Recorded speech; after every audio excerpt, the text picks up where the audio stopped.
So I want to say Kalalal, Yahweh, Bashem, Yahushai, Bashem, Rakar Kodash, the honors to the elders and apostles of Great Millstone.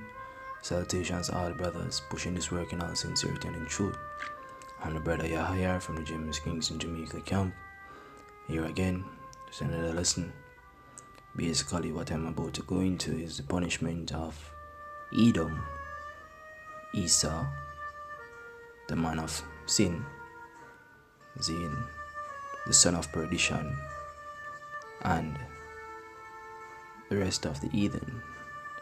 The punishment that is meant for both of them, right? Because there's a difference in their punishments, right? As it's measured by the Heavenly Father. And when you read the book of Psalms 83, starting at verse 1, it says, "Keep thou not silence, O God, hold not thy peace, and be not still, O God. For lo, thine enemies make a tumult, and they that hate thee have lifted up the hand." They that hate thee.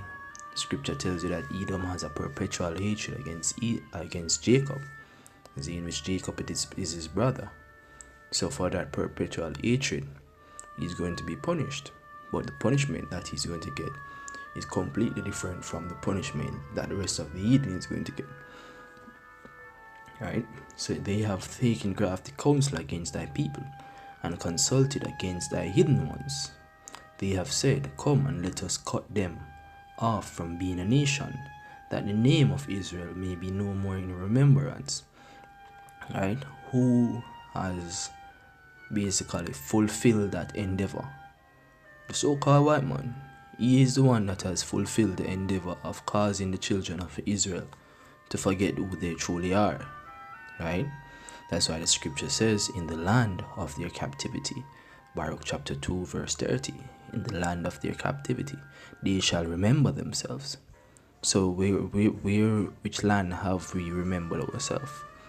Over here in the Western Hemisphere, man, as in mainly through America, because the truth started to go forth from America, and therefore the rest of the earth started to get it. The Israelites are waking up. So the so-called white man is the one that fulfilled that. Understand? Causing our people to forget themselves. They have said, "Come and let us cut them off from being a nation, that the name of Israel may be no more in remembrance. For they have consulted together with one consent." They have consulted together with one consent. They are confederate against thee. Say they have formed an alliance. All the nations on the face of the earth has formed an alliance and has taken crafty counsel against who? The children of Israel, to put them into bondage and cause them to stray from the Heavenly Father and forget their heritage, forget their ancestry, forget their traditions. Right? The Negroes, Latinos, and Native Americans, these are the true people of the Heavenly Father. They are the ones who don't know who they are, man. They are the ones who don't have a true heritage to connect back to, which is the heritage of the nation of Israel, the true biblical Israelites. The Israelites aren't the ones that are over there in the land right now. Those are Khazarians.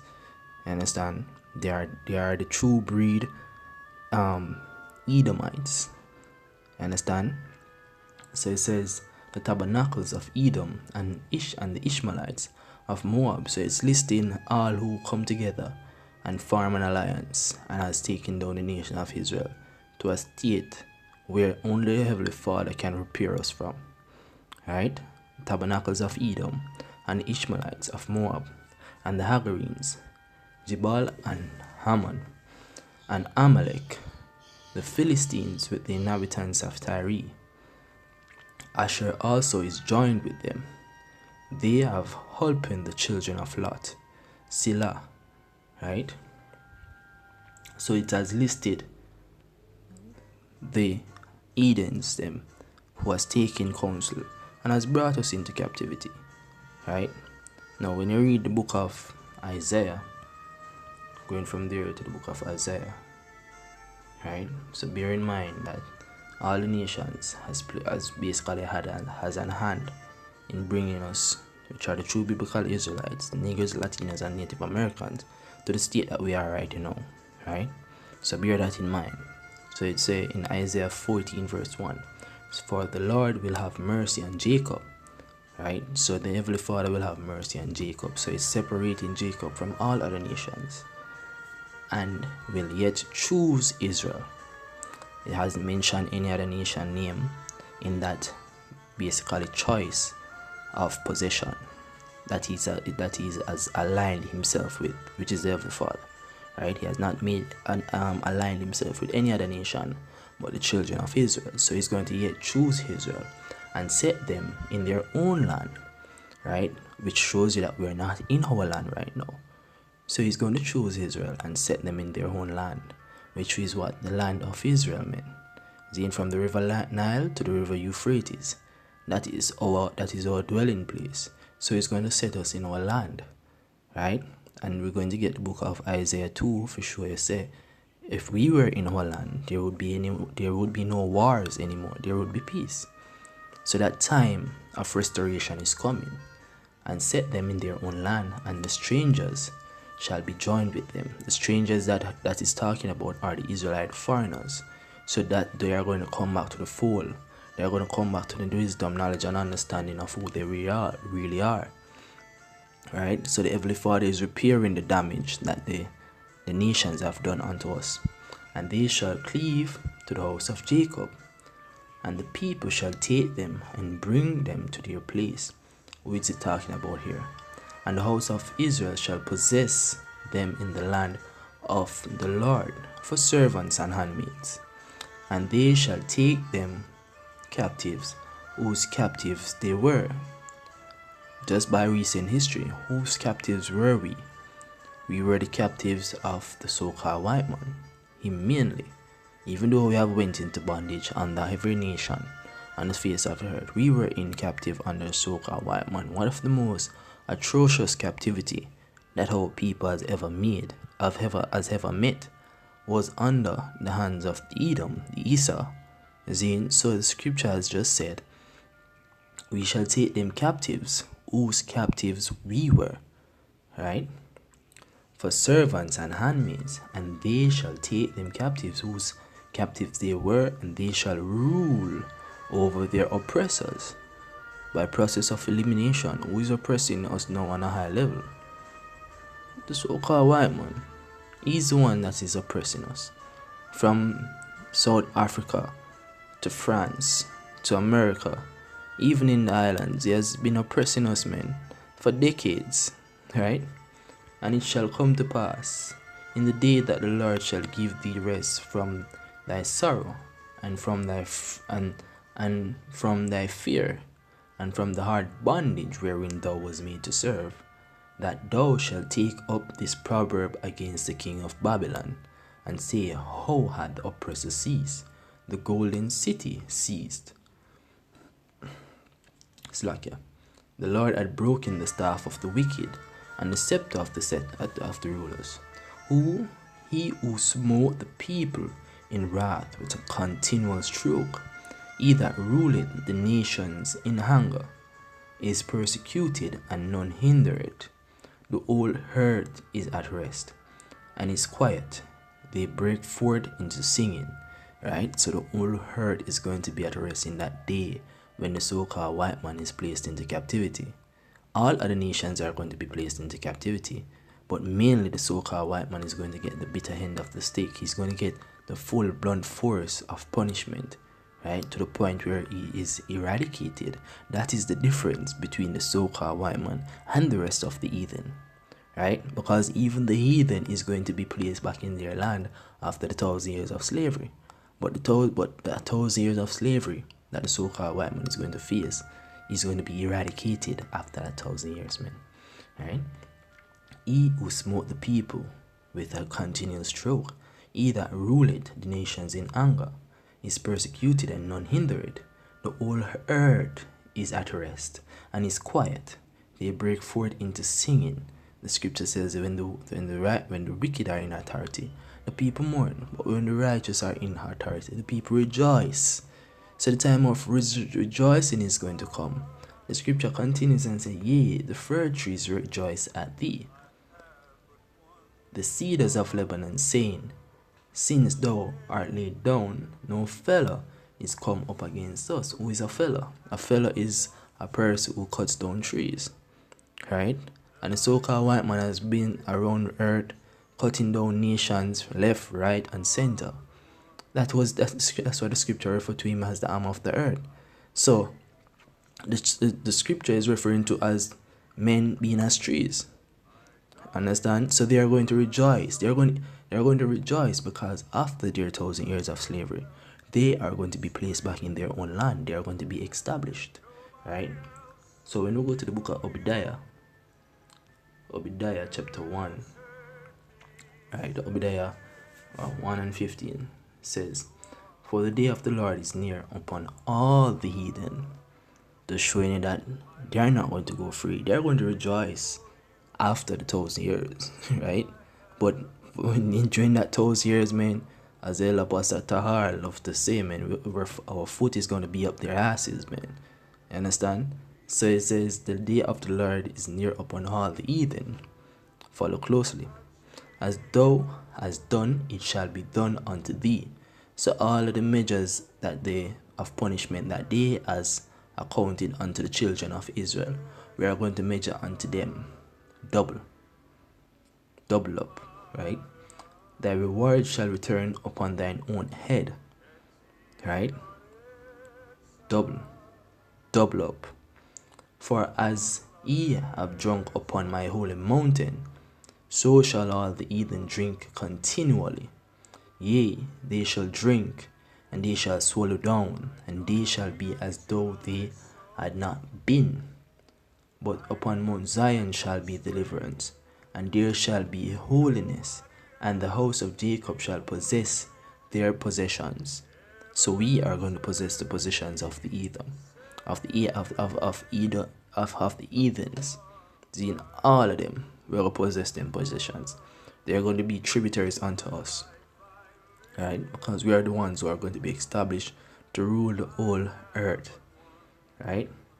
"But upon Mount Zion shall be deliverance, and there shall be holiness, and the house of Jacob shall possess their possessions. And the house of Jacob shall be a fire, and the house of Joseph a flame, and the house of Esau for stubble. And they shall kindle in them, and devour them, and there shall not be any remaining in the house of Esau, for the Lord had spoken it." So there is not going to be any remaining in the house of Esau. So even though all the other nations are going to be punished, it specifies that the house of Esau, there will be none left. The whole entire house of Esau is going to be eradicated, man. Right now, the house of Esau is acting as if he's going to rule forever, right? What the scripture tells you in the book of Job, I think it's Job 5. Let me see. Job 5. Right, Job 5 and 12 say, "He disappointed the devices of the the crafty, so that their hands cannot perform their enterprise." Right? "He taketh the wise in their own craftiness, and the counsel of the forward is carried headlong." Right? Jump and get the book of Jeremiah. Jeremiah chapter 49, verse 12. So it says, "For thus saith the Lord, behold, they whose judgment was not to drink of the cup have surely drunken. And art thou he that shall altogether go unpunished?" So the Heavenly Father is basically making a rhetorical question, right? Art thou he that shall altogether go unpunished, or is Esau the one that shall go unpunished? No, man, he's not going to go unpunished. He's going to get what is coming to him. "Thou shalt not go unpunished, but thou shalt surely drink of it." Right? That's why the scripture in the book of Lamentations, I think it's Lamentations,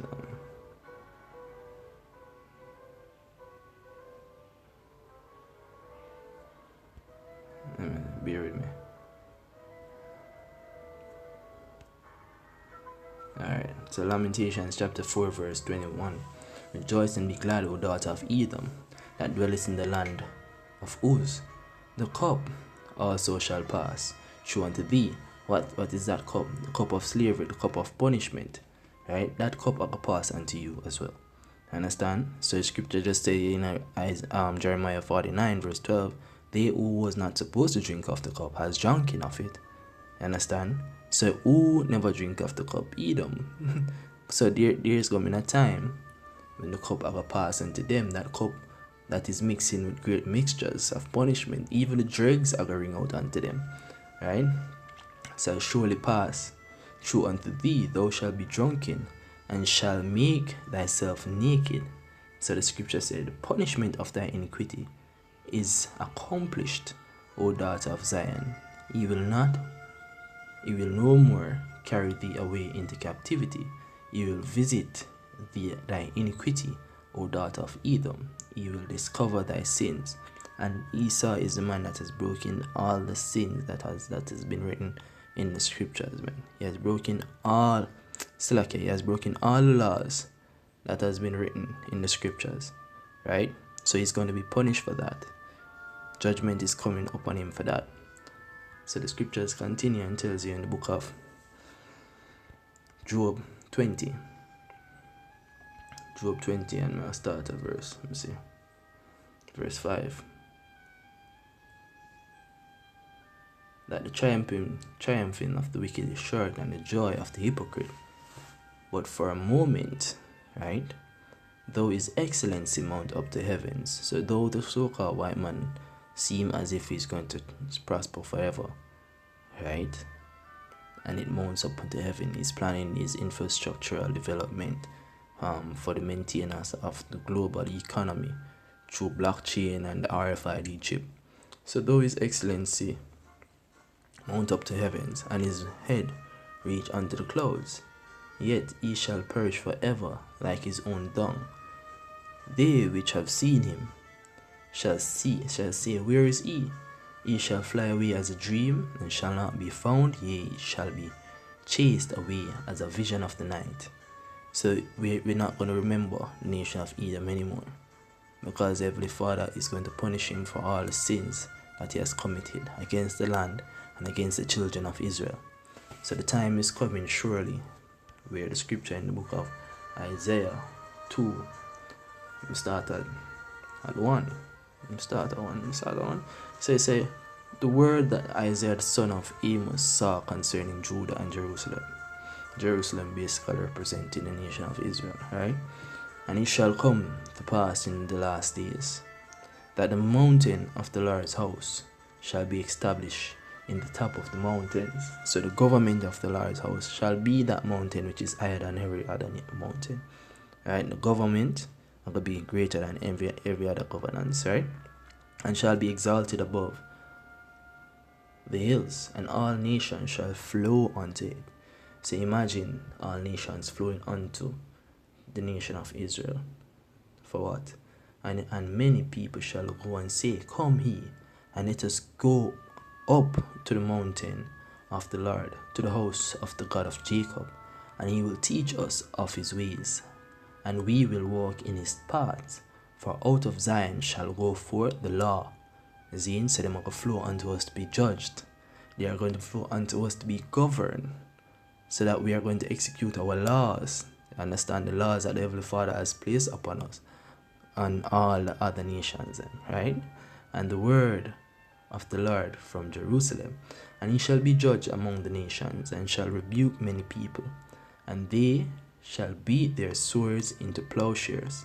So they're going to beat their weapons of wars into instruments of farming and development, to develop what? To develop our kingdom, right? And their spears into pruning hooks. Nation shall not lift up sword against nation, neither shall they learn war anymore. Right? So that time is coming for a surety, where the nation of Edom will be eradicated. They are going to be punished, then eradicated. The heathens are going to be punished as well, but they are going to be placed in their own lands and become tributaries unto the children of Israel. And with that, I want to say Kalalal, Yahweh Ba'Shem Yahushai, Ba'Shem Kodash, double honors to the elders and apostles of Graham Stone, and salutations to all the brothers pushing this work in all sincerity and in truth. Shalom.